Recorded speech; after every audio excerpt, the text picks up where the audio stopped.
Good evening, ladies and gentlemen. My name is Nemeko Onyeka Obiori. I've heard this argument. Oh, federal government of Nigeria want to put 15% tariff on imported petroleum products, gas oil, gasoline, to protect the local refineries. And that is what other nations do.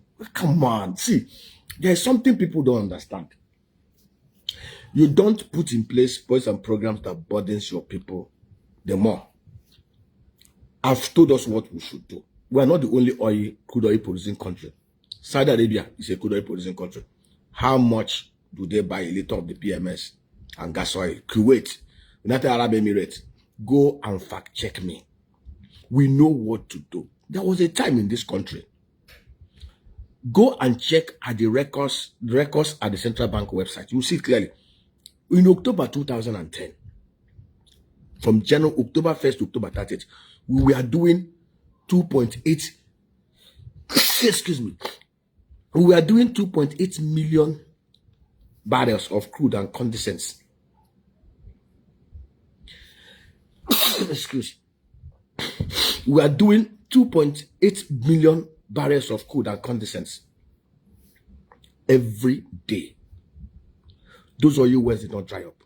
Practically what happened was, when Buhari became president in 2015, and he decided to go roll back the amnesty program that he had put in place, the other attack militants went into the creek and started bombing and destroying all the infrastructure. By the time you knew it, the crude oil output came down from 2.36 million barrels a day he inherited, crude and condensate, to less than 1 million barrels. And we have not recovered from that action. If we want to protect local industry, we must do it in such a way that protects Nigerians. All over the world, nations go to war to ensure that they have low energy costs. One of the reasons why Donald Trump tolerated some of the excesses of MBS was because of the fact that he wanted to protect energy costs, energy prices. He didn't want to go bullish against him when they did that Rashima, whatever, the guy that they took out. So what do we do as a country? If we want to protect the local refineries, we know what to do. We must protect them while protecting the pockets of the average Nigerian. There's no reason why an importer can import petroleum products from Rotterdam, from South Korea.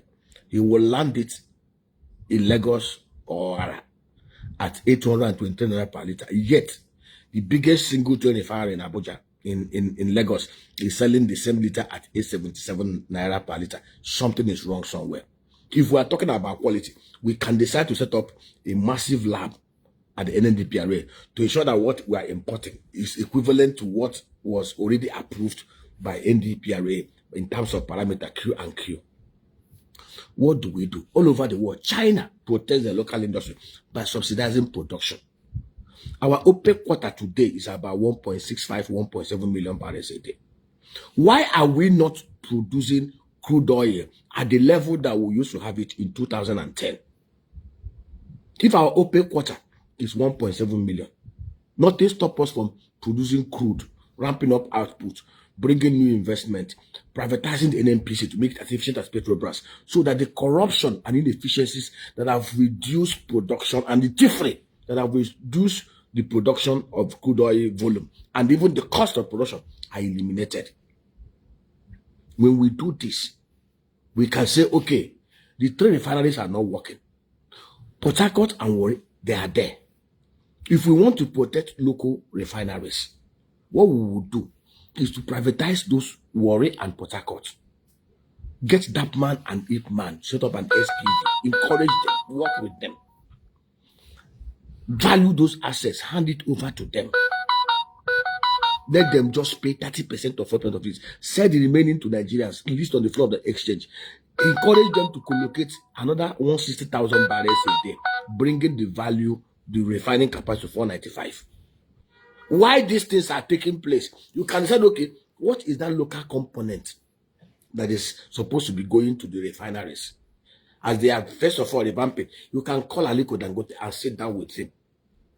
Okay, to make him more competitive against import of refined petroleum. Because why are we against import? We are against import because we said we want to preserve our forex earnings. We want to reduce the dependence on import. But the whole essence of doing all these things is to ensure that we do not spend so much of our scarce resources and that we reduce prices. So we can say, okay, cost of production plus margin of 30%. If we give him the 45,000 barrels that are meant for the crude allocation to NNPC, to the refineries, under a special arrangement, he can also work with that man. He can also work with Ipman and all the other players in the that's why. The fact he does not cheat us, and we do not cheat him. If we crack the 440,000 barrels of crude in his refinery that is very efficient, his refinery is so efficient that they can use up 58% PMS from cracking of one barrel, 58% PMS from cracking of one barrel of crude. You can say, okay, all you're going to produce in your refinery, we're going to do it at a cost plus a clearly defined margin. It may be holistically, it may be 20% margin to him. Then he will move the products. That portion will be allocated to that man and Ipman members on an agreed volumes, on an agreed margin, so that nobody profiteers and takes advantage of Nigerians.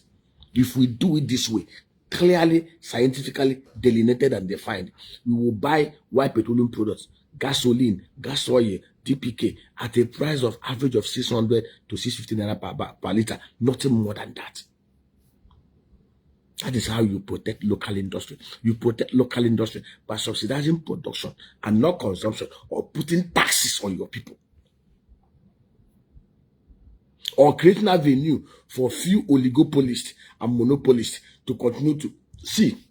My fear and my worry is, and I repeat it again, well, how come the local cement manufacturers in Nigeria, cement is a common product that is used globally? The Chinese companies produce 10 times more volume than any other outfit in Nigeria. How come all over the world? Go and check. The only place the cement producers are making over 58% of earnings before interest, tax, and the special allowances for 50% is in Nigeria.